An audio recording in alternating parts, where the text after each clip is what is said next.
창세기 32장 24절로 29절까지 말씀 한 절씩 교독하겠습니다. 야곱은 홀로 남았더니 어떤 사람이 날이 새도록 야곱과 씨름하다가 자기가 야곱을 이기지 못함을 보고 그가 야곱의 허벅지 관절을 치매 야곱의 허벅지 관절이 그 사람과 씨름할 때 어긋났더라. 그가 이르되 날이 새려하니 나로 가게 하라. 야곱이 이르되 당신이 내게 축복하지 아니하면 가게 하지 아니하겠나이다. 그 사람이 그에게 이르되 내 이름이 무엇이냐?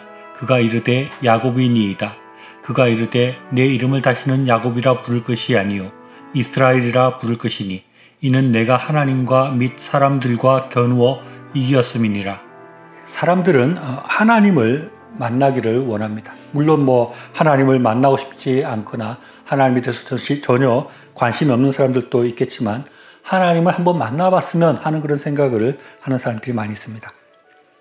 어떤 사람들은 하나님을 믿으려는 마음이 있는데 하나님께서 제 앞에 한번 나타나 주시면 제가 하나님을 믿겠습니다 라고 말하는 사람이 있습니다. 또 진로를 놓고 고민하는 사람 중에는 하나님께서 환상 중에라도 나타나셔서 이 직업이 좋다든지 이 학교로 가라든지 아니면 이 사람과 결혼하라든지 그렇게 정해주시면 좋겠습니다 라고 말하는 사람이 있습니다. 또 어떤 사람들은 하나님께서 이 땅을 사라 아니면 이 주식을 사라 아니면 더 나아가서 하나님께서 로또 번호를 주시면 좋겠습니다 라고 말하는 사람들도 있습니다. 그런데 그런 사람들의 소원이 대부분 들어지지 않고 그렇게 하나님께서 쉽게 사람들을 만나주시는 것 같지는 않습니다.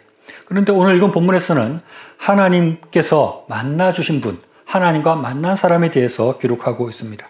오늘 본문에서 야곱이 하나님과 씨름을 하였다라고 하고 있습니다. 이것은 굉장히 신비한 경험이고 특이한 사건이라고 할 수 있습니다. 오늘 이 하나님과 씨름한 이 사건, 이 경험에 대해서 같이 생각해 보고자 합니다. 하나님과 씨름했다고 하는데 과연 진짜 하나님과 씨름을 한 것인가 하는 생각을 먼저 해봅니다.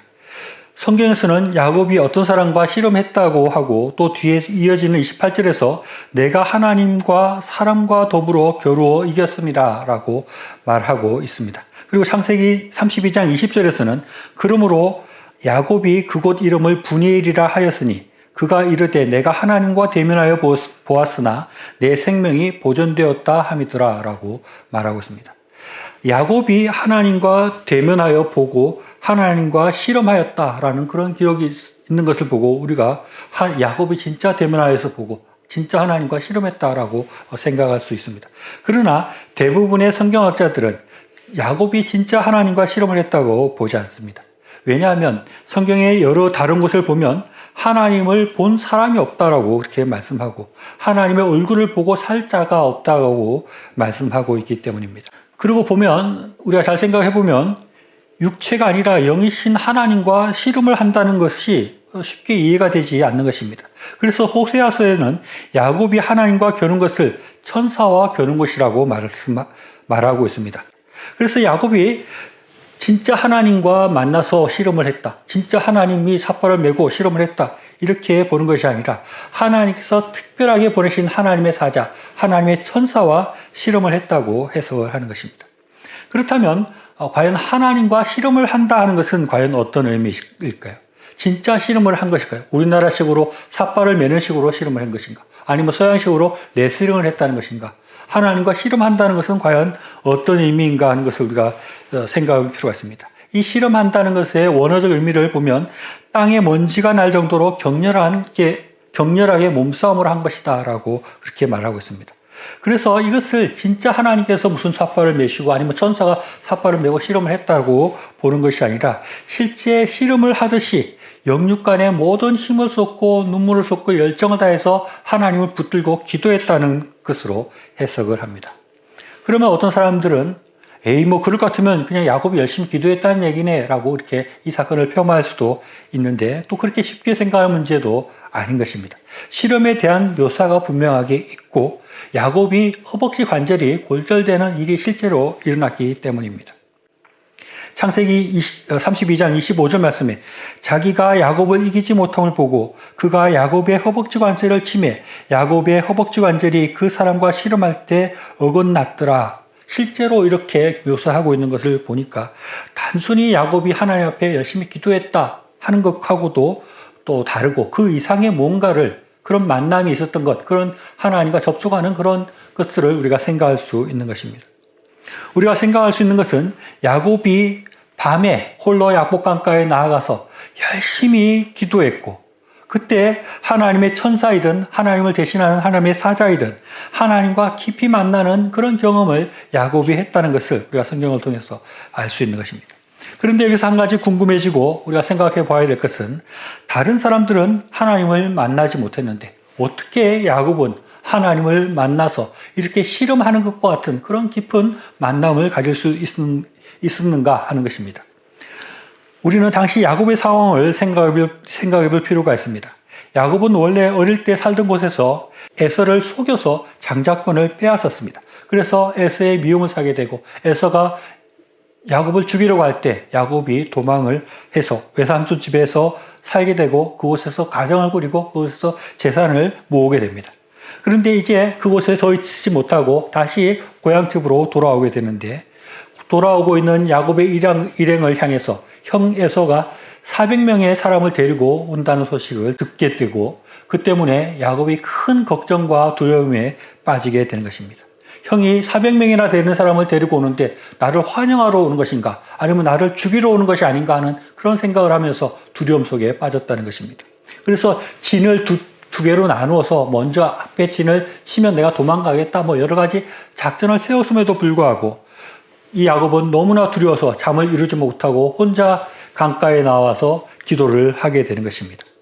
그러면서 야곱은 하나님과 씨름하는 그런 만남을 가지게 되었다는 것입니다. 그리고 이런 야곱의 기도, 또 다르게 말하면 하나님과의 만남, 또 다르게 표현하면 하나님과의 이런 씨름하는 것을 통해서 그 야곱의 소원이 이루어져서 에서를 기쁨으로 만나게 되고 무사히 에서를 만나게 되었다는 것입니다. 이것을 통해서 사람들은 하나님을 만나는 법에 대해서 생각을 합니다. 그래서 야곱이 밤새도록 기도했다. 철야 기도를 통해서 하나님을 만났다. 그래서 이 철야 기도를 하면 하나님을 만나는 것이 아닌가 그렇게 생각을 이어가는 경향이 있습니다. 그리고 또 한 가지 생각할 수 있는 것은 이렇게 간절하게 기도드리고 하나님을 찾으면 하나님께서 우리를 만나주신다. 이 야곱과 같이 아주 절박한 마음으로 아주 간절한 마음으로 하나님을 찾으면 하나님께서 우리에게 모습을 나타내시고 우리를 만나주신다라고 생각하고 또 그렇게 열심히 기도하는 것이 응답받는다라고 생각을 합니다. 그런데 솔직히 저는 하나님께서 어떤 이유로 야곱을 만나주셨는지 그것을 정확하게 알 수 없습니다. 그리고 앞에서 말했듯이 하나님과 야곱이 씨름한다는 것이 정확하게 무슨 의미인지를 말하기는 어렵습니다. 그러나 분명히 말씀드릴 수 있는 것은 이런 사건들을 보면서 하나님은 사람을 만나주시는 분이시다. 하나님께서는 전혀 하나님과 사람을 거리를 두시고 안 만나시고 하는 것뿐이 아니라 하나님은 사람을 만나주신다 하는 것입니다. 그것이 씨름을 통한 방법이든지 아니면 천사를 통해서 만나는 형식이든지 아니면 그것을 음성을 들려주는 형식이든지 아니면 꿈속에 나타나는 방식이든지 우리가 알 수 없으나 하나님은 어떤 방식으로든지 간에 사람들을 만나주시는 분이시다 하는 것입니다. 성경에 보면 하나님을 만나는 모습들이 굉장히 많이 나타납니다. 야곱만 해도 야복강가에서 지금 씨름을 통해서 하나님을 만난 것 외에도 베델에서 또 형 에서를 통해서 도망하는 길에 야곱은 하나님을 만나서 하나님의 음성을 듣는 그런 경험을 하게 됩니다. 그때 하나님께서 야곱에게 나타나서 위로하시면서 너와 내 자손으로 말미암아 복을 받으리라 하는 그런 약속을 해 주셨습니다. 이 외에도 성경을 보면 하나님을 만나고 하나님과 대화하고 하나님의 음성을 듣는 것은 아주 많은 것입니다. 최초의 인간 아담과 하와부터 가인과 아벨도 또 이어지는 많은 성경의 인물들이 다 하나님을 만나는 그런 모습들을 우리가 볼 수 있는 것입니다. 아브라함의 경우에는 고향집을 떠나서 내가 내게 지시할 땅으로 가라 하는 음성을 들었고 선지자들에게도 나타나서 네가 앞으로 나를 위해서 이런 일을 해라. 내가 너를 선지자로 부른다. 이런 부르심을 받게 되는 것입니다. 그리고 신약에서도 사도 바울에게 나타나서 내가 어찌하여 나를 박해하느냐라고 바울에게 말씀하시고 바울을 이방의 전도자로 부르시는 일도 있는 것입니다. 성경에서는 우리가 다 말할 수 없을 정도로 엄청나게 많은 하나님을 만나는 사건들, 하나님의 음성을 듣고 하나님과 대면하는 그런 일들이 너무나 많이 있는 것입니다. 하나님을 만나는, 하나님께서 사람들과 만나는 방식은 아주 다양하다고 할 수 있습니다. 야곱과 같이 진짜 하나님과 씨름하는 그런 모습일 수도 있고, 하나님께서 음성을 들려주시는 경우도 있고, 꿈에서 나타나는 수도 있고, 환상을 통해서 말씀하시는 경우들도 있는 것입니다. 그리고 하나님께서 우리를 만나셔서 하는 일들과 말들도 아주 다양합니다. 위로가 필요한 사람들에게 위로를 해주시고, 또 하나님의 약속이 필요한 사람에게 약속을 해주시고, 또 하나님께서 특별한 지시할 것이 있는 사람에게 하나님께서 나타나셔서 하나님께서 말씀으로 지시하는 것, 그런 일들도 있는 것입니다. 저는 여기서 과연 우리가 하나님을 만난다는 것이 무엇인가 하는 것에 대해서 생각해 봅니다. 하나님과 만난다는 것을 우리가 사람과 사람이 만나는 것으로 생각하기는 어렵습니다. 왜냐하면 하나님은 사람이 아니시고 영이시기 때문에 그렇습니다. 우리가 사람을 만나는 것은 언제 어디서 이렇게 얼굴을 보고 만나는 것, 그런 것을 생각할 수 있지만 우리가 하나님을 그런 식으로 만날 수는 없는 것입니다. 하나님은 영이시기 때문에, 그리고 하나님은 무엇보다도 세상의 어떤 곳에서든지 존재하는 분이기 때문에 그렇습니다. 시편 139편 7절로 8절 말씀 보면, 내가 주의 영을 떠나 어디로 가며 주의 앞에서 어디로 피하리이까? 내가 하늘에 올라갈지라도 거기 계시며 소홀에 내 자리를 펼지라도 거기 계시니이다 라고 말씀하고 있습니다. 하나님께서는 어디 특정한 곳에 이렇게 있는 분이 아닙니다. 사람처럼 어디 형체가 있어서 어떤 곳에 자리 잡고 있는 분이 아니십니다. 어디나 계시기 때문에 지금 이곳에도 이미 하나님께서 계신다고 할 수 있습니다. 그리고 하나님께서는 우리의 마음속에 들어와 계시기도 하는 것입니다. 어떤 의미에서는 우리가 늘 하나님을 맞대고 있고 하나님을 만나고 있다고도 할 수 있습니다. 그런데 우리는 또 하나님의 얼굴은 볼 수 없는 것입니다. 그렇다면 과연 우리가 이 하나님을 만난다는 것을 어떻게 정의할 수 있을까요? 저는 우리가 하나님과 연결되어서 교류하는 것, 하나님과 말을 주고받는 것, 그것이라고 생각을 합니다. 하나님과 만나기 위해서 우리가 하나님을 어디론가 찾아갈 수 없습니다. 하나님은 이미 우리 곁에 계시고 우리가 어떻게 보면 이미 만나고 있습니다.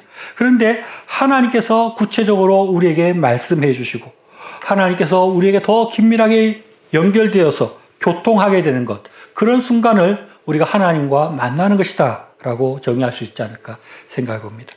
어떻게 보면 우리는 늘 하나님과 연결되어 있고 하나님과 만나고 있기 때문에 그 자체도 만남이긴 하지만, 이 성경에서 나오는 야곱에서 보듯이 하나님을 만났다고 할 수 있을 정도로 그런 만남이라는 것은 하나님과 우리가 더 긴밀하게 연결되면서 하나님의 뜻을 우리가 듣게 되는 것, 하나님의 음성을 듣게 되는 것, 하나님께서 분명하게 그 모습을 드러내시는 것, 그 강력하게 우리에게 그 존재를 나타내시는 것, 그것이 하나님과의 만남이라고 할 수 있을 것입니다. 때로는 하나님께서 먼저 우리에게 말씀을 걸어오시기도 하고, 또 때로는 우리가 하나님 앞에 간절하게 부르짖을 때 하나님께서 말씀하여 주시는 것일 수도 있습니다. 어떤 사람들은 하나님께서 이 세상을 창조해 주시고 이 세상이 돌아가는 원칙을 만들어 놓고 이 세상과 전혀 간섭하지 않는다. 또 우리의 삶에 구체적으로 하나님께서 이렇게 저렇게 간섭하지 않고 그것들을 어떻게 조정하지 않는다라고 그렇게 생각하고 그렇게 말하는 사람들이 있습니다. 그러나 그것은 아주 잘못된 생각인 것입니다. 하나님께서는 구체적으로 우리의 삶에 개입하십니다.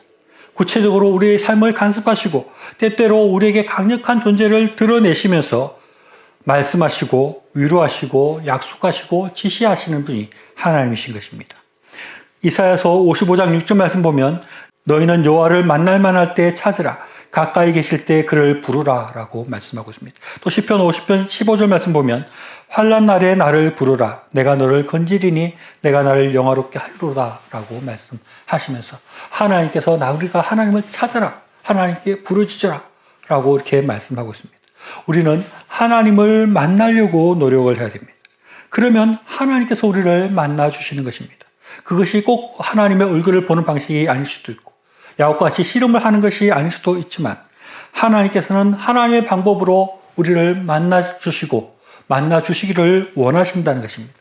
우리가 늘 하나님 앞에 하나님과 같이 있고 하나님과 연결되어 있기 때문에 우리에게 필요한 것은 하나님의 음성을 더 잘 들으려고 하고 하나님과 더 긴밀하게 연결되려고 하는 것이 필요한 것입니다. 그것이 우리가 생각하는 하나님께서 우리를 만나 주신 것이라고 할 수 있습니다.